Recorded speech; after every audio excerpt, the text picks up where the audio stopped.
Are you Daphne? Yeah. Daphne Wong is in the house. Nice to meet you. Nice. How are you doing? Which way to go? Yeah, I'm good. Thanks. This way? Yeah. This is. I thought you were parked. I was parked right there. Right. This is different. I've Yeah? never been at this part of the world. Do you want to go? Yes, let's go on. Shooting it raw? Yes, shooting it raw. So basically, I was shortlisted. My photo was shortlisted for Bird Photographer of the Year. Okay. But then it's only a shortlist, Yeah. and it's a showcase. So it's not just those images that were shortlisted. Sure, but I was on the showcase. Nice. Yeah. Nice. Thank you so much. This is great. We are in your studio. When you said come to my studio, I was like, okay. And Sounds weird. but no, it's cool. It's approximately how many? 200 square feet. Probably smaller than Yeah, that. it's basically one room. Around us, it's an industrial building. Mm-hmm. We just finished having some kind of drilling or something overhead, so we waited for that to go away. In the room is three monitors. I guess you plug in with your laptops. Mm-hmm. Beautifully framed photographs. What's in that photo? That's a black-winged stoat. But Black? yeah, that photos. All these photos are by my partner. Okay.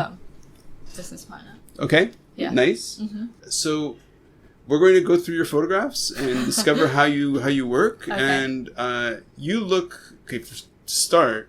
Okay, so let me describe this first photo because it's a perfect introduction. It's a perfect introduction. Go. What? You gave it to me. You're like, I don't do selfies. And what is your first photo? It's a self-portrait. That's my photo. It's a profile photo. Yeah, it's a profile photo. It's not a self-portrait. Somebody made a photo of you, right? Yeah, it's taken by my boyfriend. Aha, so exactly. So it's not a selfie, technically. Mm-hmm. Okay, what's the camera on this beautiful, it's a Gitzo tripod? Yeah, it's just a tripod. And I'm using the Canon AF500 with the Canon EOS R5. Okay. Very nice. Mm-hmm. The light is very pretty. The bottom of I have to describe it for the people who are listening. So here comes our little drilling again. We're just gonna talk through it. So the bottom of the image, you're standing on a field of grass that looks slightly nicely saturated, shall we say? Where is this photo made? This piece of grass is actually vegetables. So I was on agricultural farmland. Oh. in Changshu. So those are strawberries or something? No, like actual, I don't know, watercress or something. Okay, cool. Yeah. So the sun is right behind you, and so the photographer is photographing into the sun. Mm-hmm. You've got this juicy, beautiful monster of a lens. It's a 500 millimeter, or yeah, really nice. And then you're standing. The lighting is just right. You're backlit, but you a nice little smile. You don't need to describe. No, I do. It's a great photo. Gosh. It's the first photo. I have to talk about it. It's shooting it raw. Okay, so this really positions you as a sports photographer, a wildlife photographer. Like that kit, that gear is very much. The signal is clearly. You're outdoors, you're in the sun, you're here, I guess you're in the field. So when did you start really being more serious about photography? Yeah, I don't know, because when I was small, my parents would take me to all these places like Maipo, Fengyun, just to take photos with a really small compact camera. So it's like photography was in my life from a very young age. Like at the time it was like film camera as well. So I don't really know that I've pushed the button accidentally many times. Mm-hmm. And at the time we would print out the photos. Right. And the Photoshop was like, do you really want to print this one out? It was like a black, just an blurry image. Yeah. And then, we got into digital photography. And then I think that when the reason I kind of got into it more seriously is when I was kind of pushed to choose what I need to do in university. It's like, so, like, what do you want to do? And I'm kind of choosing engineering or some kind of maths based kind of degree, because I was kind of good at maths, and I did maths, physics, photography, and further maths at A level in the UK. Wow. So I was kind of pushed into choosing a degree, and then I heard about a degree that's called marine and natural history photography. So it was like marine and what? Natural history photography. Natural history. Okay. So it's kind of wildlife photography with like marine in Okay. it as well. And I was like, oh, this is really tempting. Is this at Hong Kong U, Poly U? No, it was in the UK. In the UK? Yeah. Okay, got it. Because I did A-levels in the UK as well. Got it. So, Just assume I'm an idiot, okay? Let's No. move from there. Okay, got it, yeah. yeah, so, yeah, that's when I kind of took the leap. And Okay. I would just try this course because I really like photographing wildlife. Mm-hmm. But like, I'm not good at it. But I think I thought I'm good at it at the time. Now I look back, it's like, oh, this photo is like shit. But, Well, yeah. So how many years would you say of experience you have behind you? On the DSLR, I think 7 years. 7 years. Yeah. Okay, so not that long. Yeah, And definitely. and already you've accomplished a lot. Like, you are obviously not very lazy. I guess.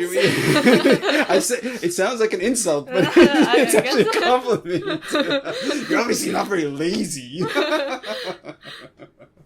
Yeah, all my university course mates are like, oh, you're always out, but I'm like, I kind of take breaks as well. But, Okay. yeah. So you specifically focus on wildlife photography? Yeah. Okay. Can you think of a time where you're doing this moment? Okay, two questions. One is a time when you were doing wildlife photography when you thought, oh shit, I'm in danger. Has that happened? Yeah. I think I was at university. It wasn't an actual like animal attacking me moment, Okay. but so I was kind of exploring near my university, and then I nearly fell into a bog. Into a bog? Okay. So it was like up to knee high, and it was the first time I've ever fallen into a bog. I was like carrying a very big lens as well. So yeah, it was like, oh, am I gonna get out here alive? Oh, kind it of was moment. really, it was like full on, like you were Bog. sucked in a bog. Yeah. Yeah. Oh, wow. And was alone, so And you're alone. yeah, not a wise choice. Right. I think people who are listening to your voice are going to think you must have some kind of industrial drill attached to your head because of the sound. But no, that's not you. That's a neighbor. But what I find inspiring and really kind of, just really amazing and really great is that I think somebody who'd look at you, and you tell me if this is something you've come and run into, where somebody looks at you and you're not very big. You're kind of, I wouldn't say you're small, but I mean like... Yeah, people tell me I'm really quiet. Yeah. Yeah, I had to shout to get people to hear me. Which is great on a podcast for you to be quiet. You can just tune my level up. Yeah, okay, sure. No, but like I would describe you as on the petite side. So I mean, how tall are you? Like 3'2", 4 feet? Don't do feet. Oh, sorry. Okay, sorry. I'm You're like 90 centimeters tall? No, I'm actually on the tall side. Oh, okay. Like 168. 168. Okay, so so for example, you're lugging this heavy gear. The cameras. So have you run into this situation where you go into the field with other photographers and they look at you like, what's this? Like, who are you? Oh, how cute. Do they poo-poo you? But yeah, all the time I get questions like, oh, is this really heavy for you? Like, you're very strong. That kind of talk. Right. Yeah, and I look really ridiculous, especially next to my boyfriend, because he's like tall and muscular. Okay. And I was like, carrying literally the same amount of stuff as he is. So everything on me looks really big and everything on him looks normal or small. Okay. Yeah. Okay. So is it sometimes like mafan? Is it really like, oh, guys, just leave me alone? Or is it kind of like, whatever, you don't even know? It's not that bad. Yeah, it's fine. Okay. Especially, I think, wildlife photography, it's usually not lots of people. So. Yeah. In Hong Kong, there's a lot of people. Okay. Yeah. Okay. But I think it's alright because I try to stay away from people. Yeah. Because I don't really like taking photos together with a lot of people. Sure. Because you just don't get like a good behavior or a natural behavior because the bird or the animal is very aware of all these people standing here.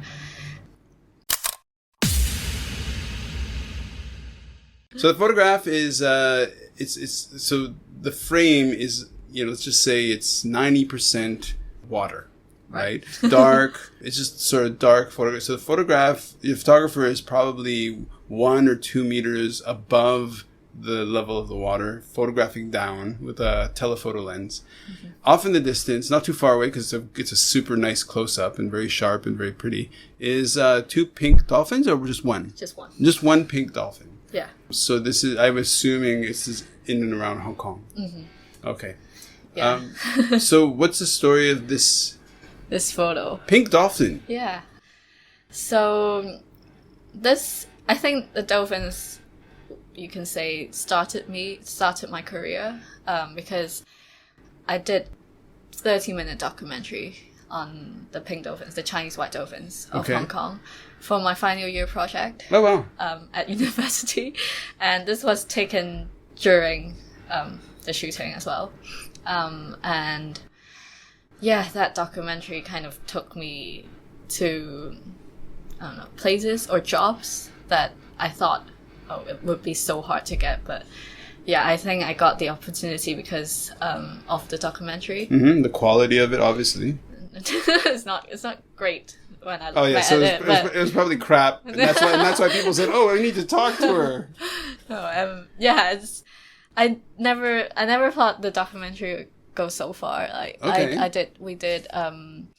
So I worked with the researchers, and together we did some screenings at universities, and we're still doing that. Well, like 4 years later since shooting the documentary. So yeah, it was a big step for me and like a really important step in my career as well. Sure. I mean, what was the most surprising, unexpected? I love I call them happy accidents. I'm not the only one, like Bob Ross calls them happy accidents, but like what happy accident would you say came out of that you're just like, I would have never expected that would happen? I think everything, because I was very lost when I came out of university. Okay. There's no guarantee that you'll get a job in the industry, and it's a very competitive world, especially in the UK and in the wildlife production world. And I kind of landed a researcher job because of the documentary and because I knew Chinese as well, and the production company was doing some projects in China, and I was able to help them. So yeah. When you say Chinese, Cantonese and Putonghua, or just? Yeah, Cantonese and Putonghua. Okay. So yeah. Wow. So I think just everything was going in a, I don't know, flash. Yeah, so it all happened very fast. Yeah. Okay, so how many weeks of shooting were you actually doing in the field?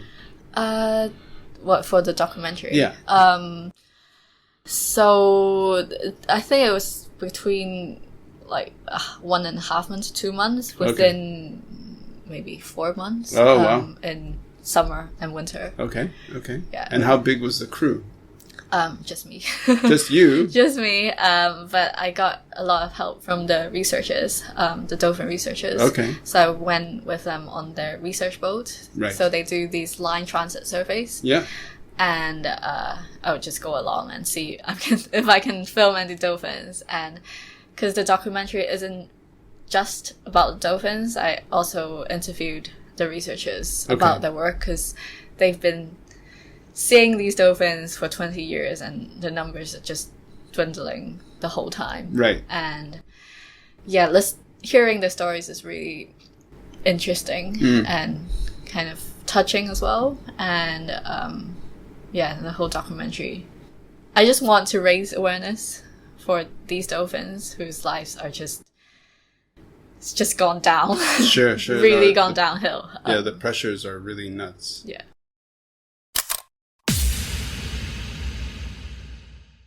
So, this one is, do you remember the specific title? It's a black... Yeah, BlackCrown night heron. Okay, so the photograph is really kind of dramatic. It's half or more than half of the image is kind of blurred out water at night. So it's a nighttime photograph. Off in the distance, you can see these lights of a city or a street or buildings or something. But because it's out of focus, I guess in photography, they call it the bokeh of the lights. So it's just a way of describing the kind of the way that the out of focus looks like. So you have in this case, it's a lot of sort of transparent circles, but what's super sharp in focus is this black-crowned night heron standing on a rock. Usually you think of a heron as having a long neck. So the beak isn't super long, but it's like, you can see the beak. It's about, let's just say roughly, 6 inches what did you say? We'd say about 13 centimeters, right? No, 15 centimeters long. Yeah. So the top of the bird, the plumage is very dark. It's almost black, but the bottom is gray and it kind of fades into white. And it's got these long feet that are kind of yellow. Orange. Orange, okay. Yeah.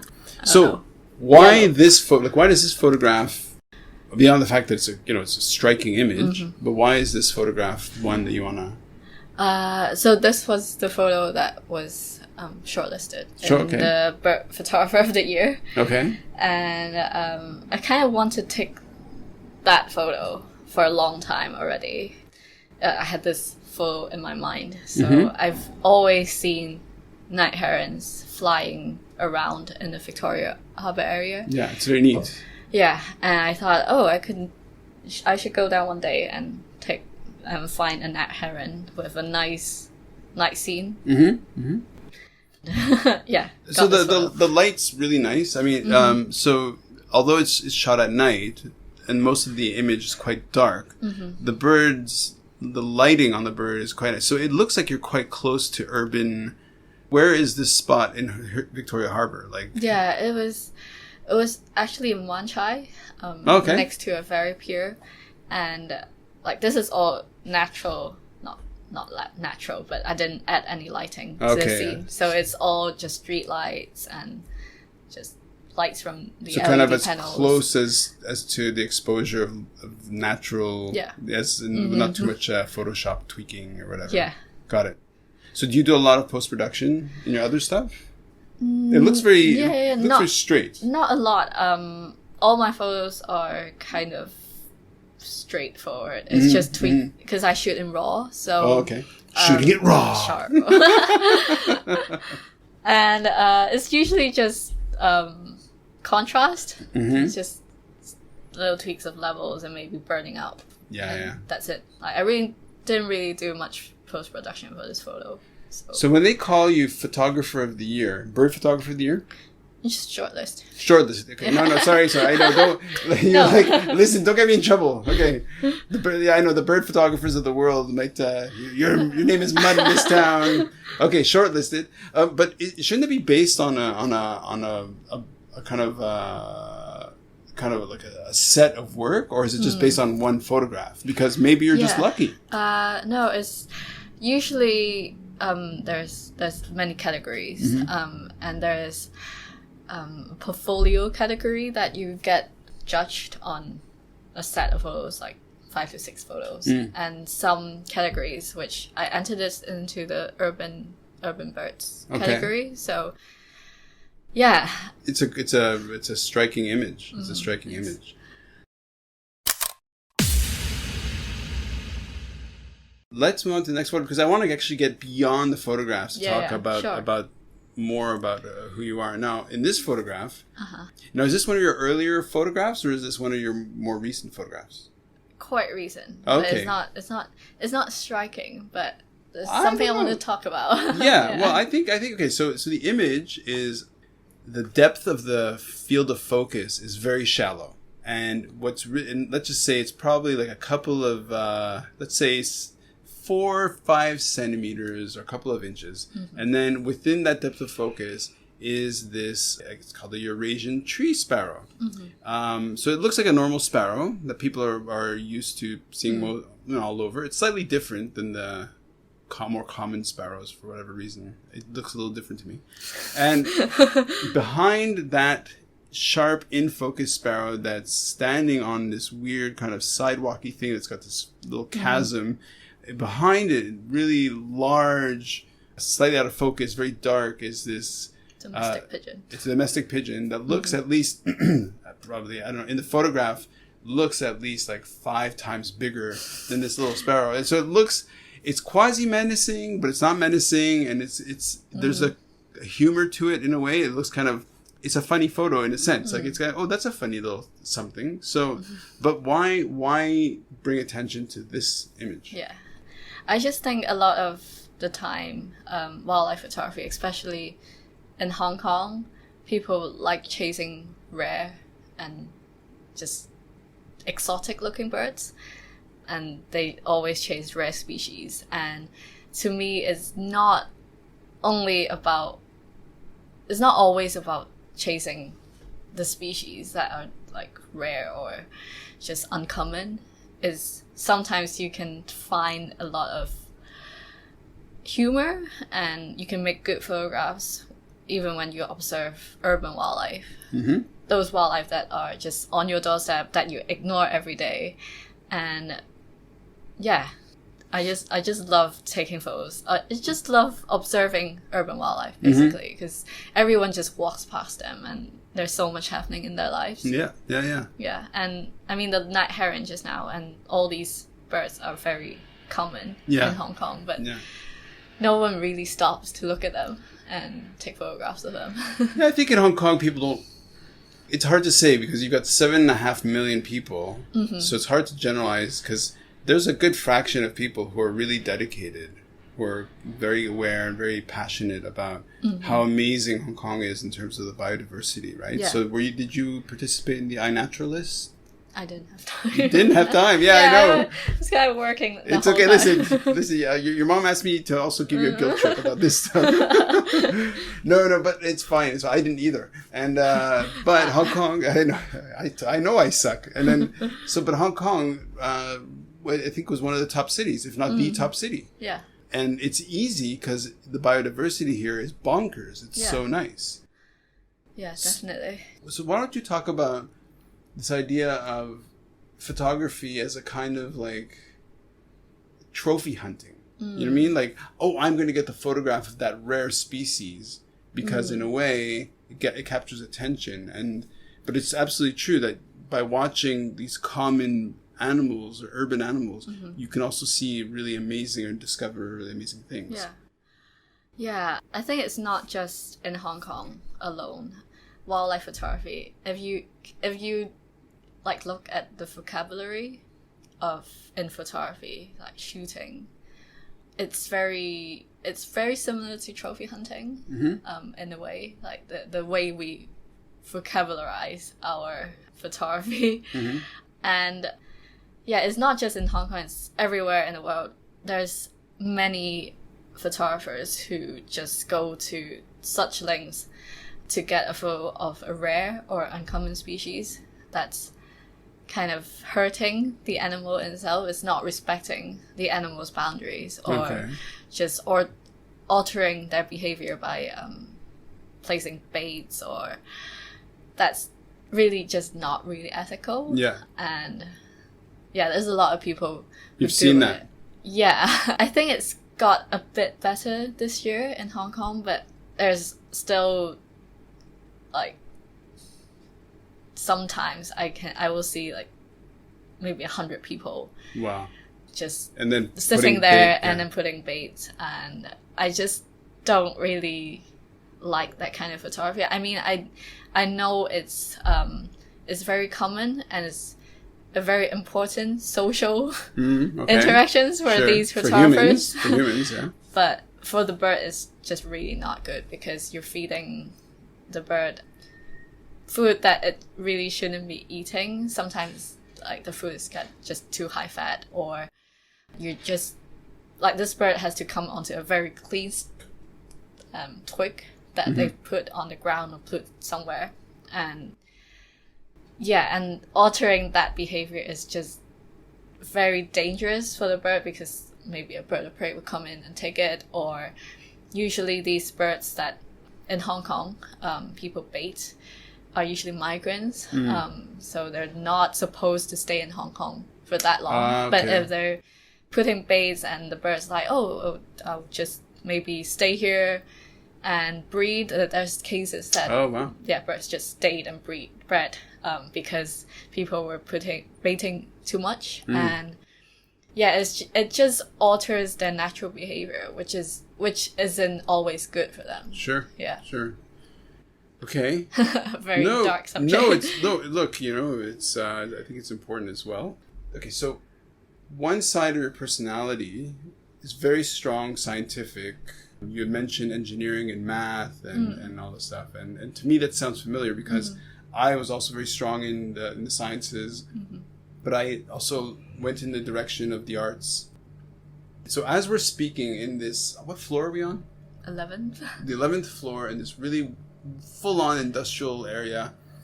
We're in this tiny room. There's like shelves with all kinds of stuff. And one thing that really stood out when I sat down was right behind me. There's probably about 30-ish cardboard rolls with plastic caps, and inside, I guess, are posters. And I was like, "Oh, what's that? That looks like a photographic something." I'm like, "Oh, what's that?" And then you said, "Look, it's a poster." Yeah, it's a poster. So talk to us about your poster. So a few friends and I have a Facebook page called Wildlife Avengers. Wildlife Avengers. Yes. Please go follow that. Yeah, follow it. Yes. Yeah, okay. So basically last year we made a poster of the amphibians of Hong Kong. Amphibians, yeah. So you're pointing to the wall that people can can't see. So behind one of the monitors is a poster that's probably to use. Yeah, I mean, I don't know what's the dimensions of the poster. I think it's A1. We made A1 or A2. Yes, that's like 97 centimeters by 861 centimeters. Yeah. No, I have no idea. No. It's large enough and on it it's called Amphibians of Hong Kong. So we've got all species of amphibians. All? Yeah, all native species. Oh. And there's also one greenhouse rock that is not native to Hong Kong. It's an exotic species in Hong Kong. And on it missing is extinct species in Hong Kong. So it's gone forever. Okay. So how many are we talking?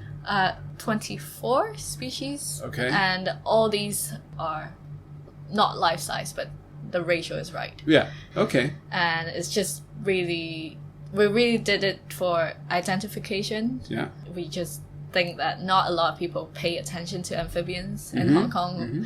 Many people, including some of my friends, are just, they're slimy and I don't like them. Yeah, don't really know. Yeah. I mean, they're not easy to observe as well in the wild, some of them. So, the reason we wanted to make this poster is to first educate people about amphibians of Hong Kong. Like, we have so many species in Hong Kong. And 24. Second is many of their habitats are under threat. Yeah. Because they rely on fresh water to breed and reproduce.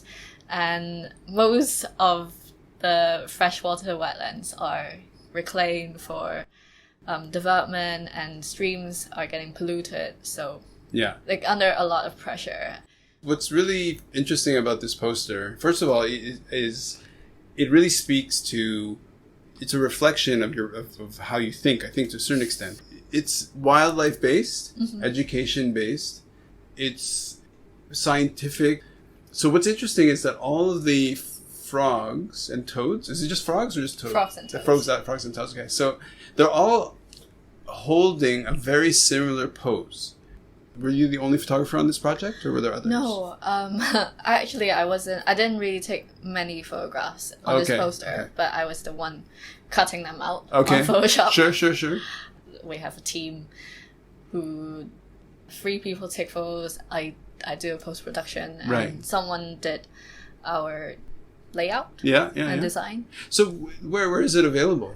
It's available on our Facebook page. Okay. Yeah. So which is what's it called again? Wildlife Avengers. Wildlife Avengers. Where how many in your team? 7. 7, and you're all wearing in costume? Is there a group photo of you guys in costume? No, no. We actually set up this page 1 year ago, and we've just had our first year anniversary. But it's amazing that you came out with this poster, which looks it looks really great. It looks super, like the photographs are excellent, and I can see that certainly for schools and other centers and resources and kids as well. I like the idea that you look like you're 71 years old now. How old are you? How old do you think I am? Don't ask me how old I am. No, you look super young. You look as young as you sound. Okay. Yeah. Okay. Great. So. No, I'm 20. What? 20 whatever. 20 something.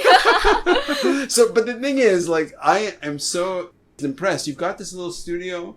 It's not little. It's just you've got this studio. Mm-hmm. You're producing stuff. So that's a major accomplishment for the poster. So in terms of the funding, in terms of the distribution, how has that gone? Oh gosh. Yeah, we just did it on a leisure time. Mm-hmm. So wow. It's all self-funded. Nice. For each poster we donate $20 to the Hong Kong Herb Society. Okay. Herb. Yeah, not herb. HA Herb Society. Okay, nice. To support their education and conservation programs. And because it's all just one team, just a few of us doing it, it's really hard to send up posters and collect payment.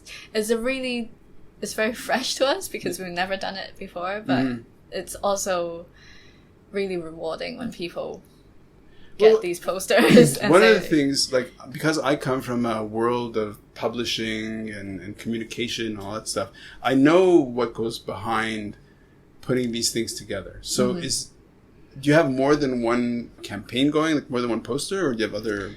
Yeah, we actually have a second poster coming out. Okay. And it's about freshwater turtles. Nice. Of Hong Kong. Oh. But yeah, it's still in production. As many as frogs and toads? No. How many are there? So it's very hard to say because some of these species we can't confirm whether they're native or not. So, but we'll be putting in some exotic species as well that have kind of bred and reproduced in Hong Kong. Yeah. Well, now they're here. Yeah. It's hard. Yeah, no, for sure. You describe yourself as a working professional photographer, or how would you describe yourself? Yeah, professional wildlife photographer and filmmaker. Oh wow! Yeah, I do a lot of stuff in all aspects. So name a few of the projects that you're doing. So I've directed 2 programs for RTHK, which is going to come out in June, and it's our second series of the series, second season in the series, and it's called Biodiversity in Hong Kong, but it's gonna be in Cantonese, and the English version will be released. So this is video? Yeah, it's just a TV program about wildlife in Hong Kong. Oh, basically. Wicked. I see, for example, on the shelf, as I'm talking to you, a book, Ansel Adams, an autobiography. Oh yeah. So, as a wildlife photographer, how did the bird is back? No, so how do you feel about because you kind of need to become an expert on the different species as you start diving in. Definitely. I kind of regretted not taking biology. Oh, okay. But like what's done is done. every day I feel like I'm learning when I'm out in the field or when I'm back just reading, researching, looking at papers. So I think there's just no end to knowledge Absolutely. in nature. Yeah, well. So you really have to be an expert and be a really good observer to be a good wildlife photographer, because each animal you photograph, like even if there's the same species, they often have different personalities. Oh, for sure.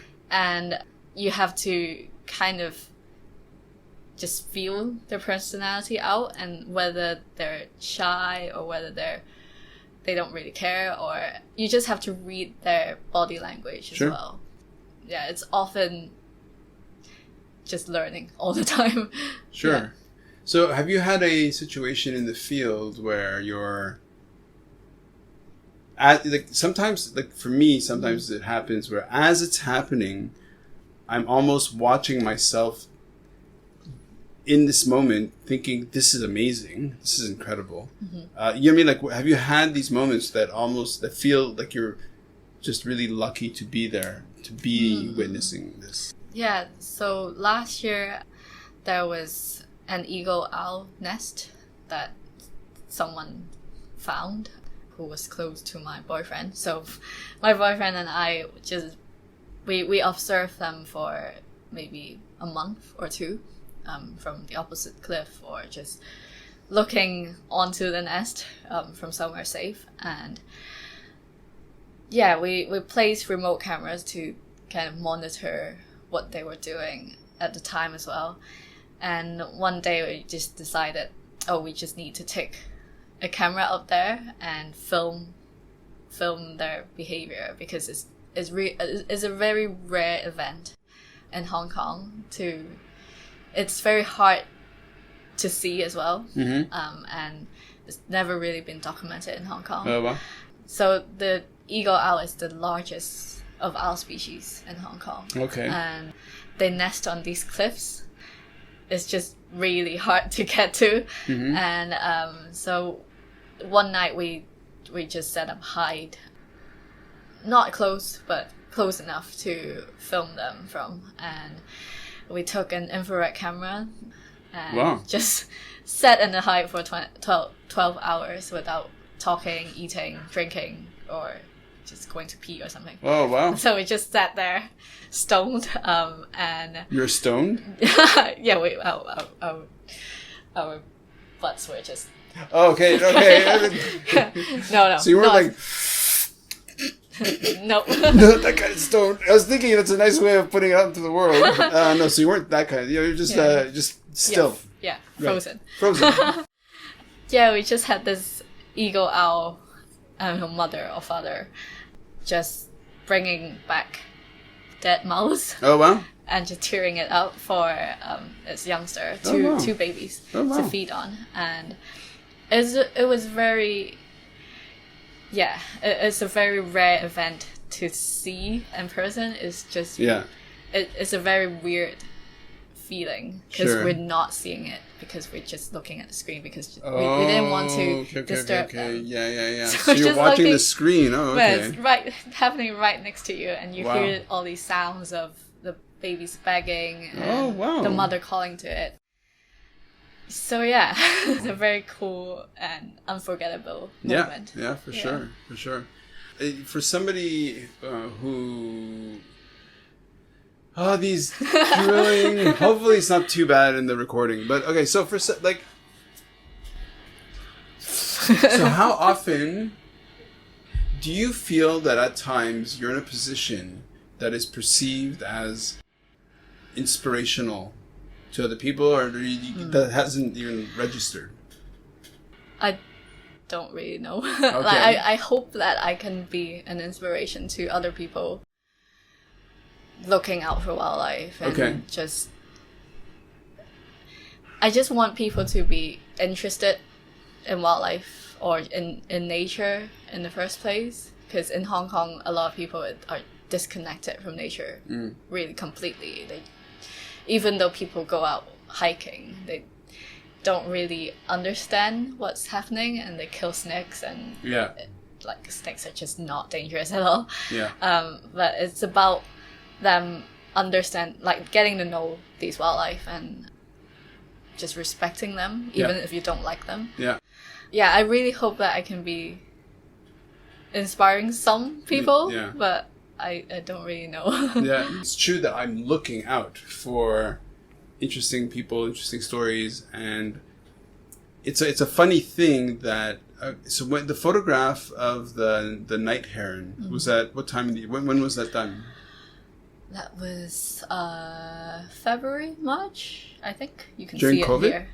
Yeah, it was during COVID. Okay, so it was in April. Okay, so you go out. Oh no, it's in January. Okay, doesn't matter. I mean, so you go out, you make this photograph. You're by yourself, or you're with your boyfriend, or no, it's on my own. Okay, so you go out. Me and the night heron. Yeah, so you go out for I don't know how many hours.